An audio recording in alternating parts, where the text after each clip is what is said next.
Rajesh ji, trade का चौका में आप तो 2 शेयर कम से कम बता दीजिए। देखिए, पहला जो मेरा रिकमेंडेशन है वो है ऑटो स्पेस से।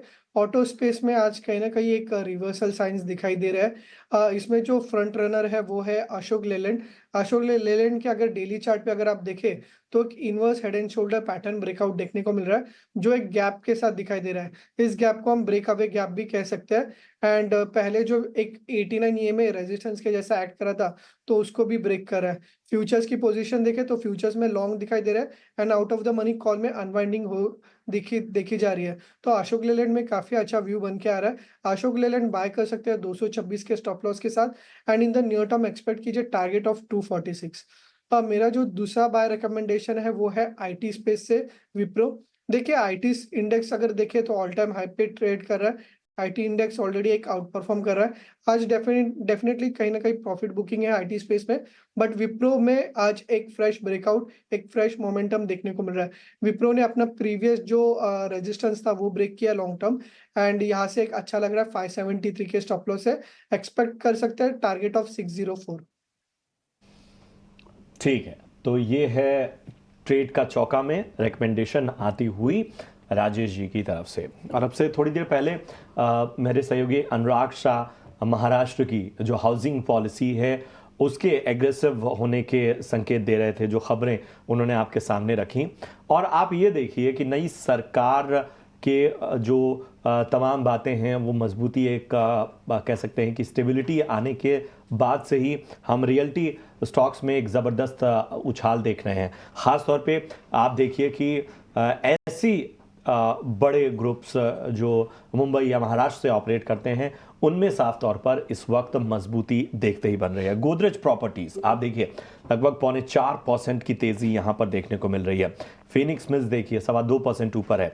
ओबरॉय रियलिटी, इसके अलावा बाकी हम देख रहे हैं रियल्टी स्टॉक प्रेस्टीज एस्टेट्स में देखिए लगभग 4% की तेजी यहां पर देखने को मिल रही है। और केवल रियल्टी ही क्यों, अगर हम इंफ्रा शेयरों की भी बात करें, खासतौर पे महाराष्ट्र में ऐसी कंपनियां जो बड़े ऑर्डर वाली इंफ्रा कंपनियां, उनमें देखिए जे कुमार इंफ्रा जरा लाइए। जे कुमार इंफ्रा का शेयर इस वक्त जबरदस्त तेजी दिखाता हुआ, लगभग 11% की तेजी हमें जे कुमार इंफ्रा, आप देखते देखते 12.25% ऊपर हो गया। आईआरबी इंफ्रा जरा लाइए, आईआरबी इंफ्रा आप देखिए यहां पर भी जबरदस्त तेजी देखने को मिल रही है और 7% से ऊपर यहां पर इस वक्त रफ्तार। तो रियलिटी और इंफ्रा, इन दोनों को अगर महाराष्ट्र के गवर्नमेंट के नजरिए से देखें और इन ट्रेंड्स को, बाजार से जो संकेत मिल रहे हैं उसे देखें, राजेश जी बताइए, यहां तो मौके ही मौके दिख रहे हैं।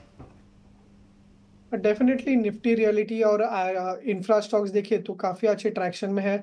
रिवर्सल साइंस दिखाई दे रहे हैं। रियलिटी अगर आप देखें तो लास्ट वीक से ही एक अच्छा खासा रिवर्सल हो चुका है अपने की सपोर्ट से। एंड जो मतलब जो हैवी वेट काउंटर्स है जैसे कि डीएलएफ और गोदरेज प्रॉपर्टीज अपने रिसेंट लो से काफी अच्छा एक कमबैक किया है उन्होंने। उसके वजह से जो आप मंथली चार्ट अगर आप देखो जो ऑलमोस्ट ओवर होने के लिए है, तो उनमें एक हैमर फॉर्मेशन दिखाई दे रहा है। डेली चार्ट में भी अगर आप देखें डीएलएफ और गोदरेज प्रॉपर्टीज, तो एक सॉसर फॉर्मेशन देखने को मिल रहा है। तो एक्सपेक्ट कर रहा हूँ कि डीएलएफ और गोदरेज प्रॉपर्टीज जो है यहाँ से आउट परफॉर्मेंस कंटिन्यू कर सकते हैं। इन द नियर टर्म काफी अच्छा रिटर्न्स देखने को मिल सकता है। पॉसिबली गोदरेज प्रॉपर्टीज जो है यहाँ पे 3250 3300 जा सकता है। तो कोई भी डिप आता है 2850 या 2900 के आसपास, तो वहां पे आप बाय कर सकते हैं। सिमिलरली डीएलएफ भी अगर आप देखें तो मंथली में एक हैमर काइंड ऑफ फॉर्मेशन बन रहा है और डेली में भी एक राउंडिंग बॉटम बन रहा है। तो यहाँ से एक्सपेक्ट कर रहा हूँ 880 टू 900 एक्सपेक्ट कर सकते हैं। तो 810 के आसपास अगर मिलता है थोड़ा बहुत डिप में, तो डीएलएफ भी बाय कर सकते हैं। इंफ्रा स्टॉक्स में अगर आप देखें तो जय कुमार इंफ्रा जो है 12% अप है और काफी अच्छा एक रिवर्सल फॉर्मेशन दिखाई दे रहा है। तो ऑलरेडी मूव हो चुका है, बट कोई डिप मिलता है 755 760 के आसपास, तो काफी अच्छा बाइंग जोन होगा। यहाँ से एक्सपेक्ट कर रहा हूँ पॉसिबली ये जो ट्रैक्शन है 850 लेवल्स तक जा सकता है। बैंकों में पीएनबी तो आपने बात की, इसके अलावा कुछ और जहां पे लग रहा है कि और तेजी एक्सटेंड होगी, अभी भी मौके हैं खरीदारी के? देखिए, फ्रंटलाइन काउंटर्स के साथ जाना पसंद करेंगे क्योंकि मार्केट में अभी भी उतना ज़्यादा स्टेबिलिटी नहीं है। यूनियन बैंक अगर आप देखें तो यूनियन बैंक में भी एक काफ़ी अच्छा रिवर्सल साइंस देखने को मिल रहा है।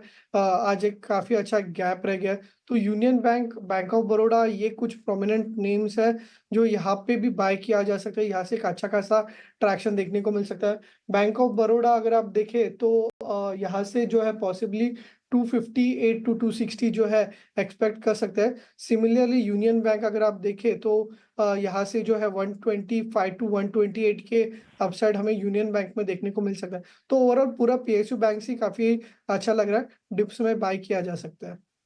पीएसयू बैंक खरीदारी की सलाह, यूनियन बैंक और बॉब पर आपकी सलाह है। चलिए आगे बढ़ते। एक और खबर ये है कि आज MSCI इंडेक्स में किन शेयरों को शामिल किया जाएगा और किन शेयरों का वेटेज बढ़ेगा या फिर घटेगा, पूरी डिटेल्स के साथ हमारे सहयोगी शरद दुबे हैं। शरद बताइए। जी बिल्कुल, MSCI के जो नवंबर इंडेक्स है आज जो है एडजस्टमेंट्स होने वाले हैं। अगर सिंप्लीफाई करें तो सारे एडजस्टमेंट के कारण जो FIs के तरफ से $2.5 बिलियन का जो है ओवरऑल एक्सपेक्टेड है कि इन्फ्लोज आ सकता है पैसिवली। देखा जाए तो 5 स्टॉक जो है स्टैंडर्ड इंडेक्स में ऐड होने वाले हैं, कोई रिमूवल नहीं होने वाली है। और जो स्टॉक्स है जो ऐड होने वाले वो इंक्लूड करते हैं आपके अल्केम लैब्स, BSC, कल्याण ज्वेलर्स, ओबरॉय रियल्टी और वोल्टस। अब देखा जाए तो ओवरऑल IFL ऑल्टरनेटिव रिसर्च ने भी जो है रिसर्च निकाला जहाँ पे बोला है कि इन्फ्लोज क्या देखने वाले हैं, जिनका एडिशन हो रही है। जहाँ पे अल्केम लैब्स में $184 मिलियन का इन्फ्लो का एक्सपेक्टेशन है। वही वोल्टस, ओबरॉय रियल्टी, कल्याण ज्वेलर्स में भी आप देख सकते हैं 200 से लेकर $282 मिलियन का इन्फ्लो देखने मिल सकता है। BSC की भी बात करें तो $236 मिलियन का इन्फ्लो रहेगा। कुछ स्टॉक्स है जिनके वेट इंक्रीज होने वाले हैं, दिग्गज स्टॉक्स है ये, जैसे कि HDFC बैंक, JSW एनर्जी, सामिल, APL, अपोलो ट्यूब्स और JSPL और PB फिनटेक भी इस लिस्ट में शामिल है। कुछ स्टॉक्स है जहाँ पे वेट डिक्रीज भी होने वाला है, जहाँ पे अदानी ग्रीन और अदानी पावर आते हैं, बट लार्जली वेट इंक्रीज होने वाले हैं। और 5 अहम स्टॉक्स जो है इस इंडेक्स में आने वाले हैं और उसके कारण FI फ्लोज देखने मिल सकता है। और याद रखिए जो ट्रेड के आखिरी आधा घंटा या 1 घंटे में जो है ये स्टॉक्स वॉलेटाइल हो सकते हैं, तो आज के ट्रेड में ज़रूर जो है 2:30 से 3:30 बजे के बीच इन स्टॉक्स पे नज़र रखिएगा, यहाँ पे वॉलेटिलिटी आ सकती है।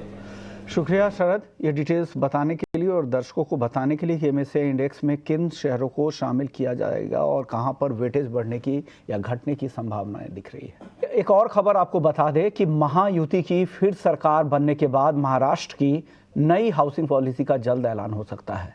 इस पर और जानकारी लेते हैं अपने सहयोगी अनुराग शाह से। अनुराग बताइए क्या डिटेल्स हैं आपके पास।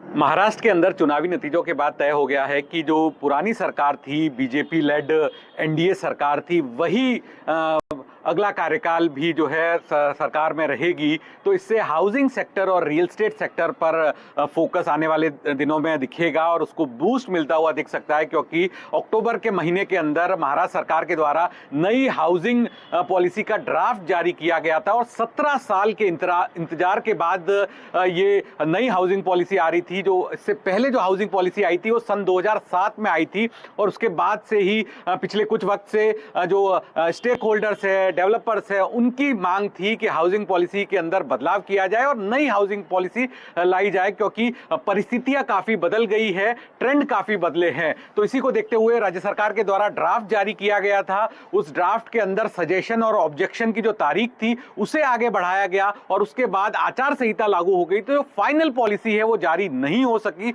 और अब जो है उस सरकार के अंदर कंटिन्यूशन है। तो जानकारों का और हमारे सूत्रों का मानना है कि नई सरकार की प्राथमिकता होगी हाउसिंग पॉलिसी को लागू करना, जिसमें कई सारे बदलाव जो है सरकार करने वाली है, जिसमें प्रीमियम को रेशनलाइज किया जाएगा। डेवलपर की जो सबसे बड़ी कॉस्ट होती है वो प्रीमियम की होती है और उससे घर खरीदार की भी लागत बढ़ जाती है। इसके अलावा अफोर्डेबल हाउसिंग पर फोकस है नई हाउसिंग पॉलिसी में। इसके अलावा रीडेवलपमेंट जो प्रोजेक्ट है वो प्राइवेट डेवलपर्स के साथ मिलकर किए जाएंगे। ये तमाम चीजें नई हाउसिंग पॉलिसी के ड्राफ्ट में बताई गई है और अब नई सरकार के बनने के बाद जो हाउसिंग पॉलिसी है वो नियमों में बदलती हुई दिखेगी, फाइनल पॉलिसी जो है लागू होते हुए दिखेगी। शुक्रिया अनुराग पूरी डिटेल्स बताने के लिए। और वही वजह भी है कि एक बार देखिए रियल्टी सेक्टर को, जहां पर ज़बरदस्त तेज़ी का रुख है, तमाम शेयर्स और ख़ास करके महाराष्ट्र बेस्ड जो रियल एस्टेट कंपनियां उसमें तेज़ी तो और भी ज़्यादा यहां पर दिख रही। तो 17 साल बाद महाराष्ट्र में हाउसिंग पॉलिसी में ये बदलाव होने जा रहा है और क्या कुछ होंगे ये अनुराग ने पूरी डिटेल्स दी है। उसका फ़ायदा डेफिनेटली यहाँ की रियल एस्टेट कंपनी को होगा। और रियल एस्टेट के मामले में महाराष्ट्र और ख़ास करके मुंबई और उसके आसपास के इलाके तो एक देश का एक बड़ा मार्केट है ही।